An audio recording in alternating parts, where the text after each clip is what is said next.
Готовимся к премьере. 13 ноября. Сегодня мы с Петей готовимся к премьере. Завтра наш Мурзик будет выступать перед третьеклассниками.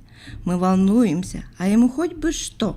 Смотрит на нас хитрющими глазами, словно понимает, чего мы от него хотим. «Мурзик, ну дай мне лапу», — уговаривает его Петя. А тот смотрит на него своими желтыми глазами и не шелохнется.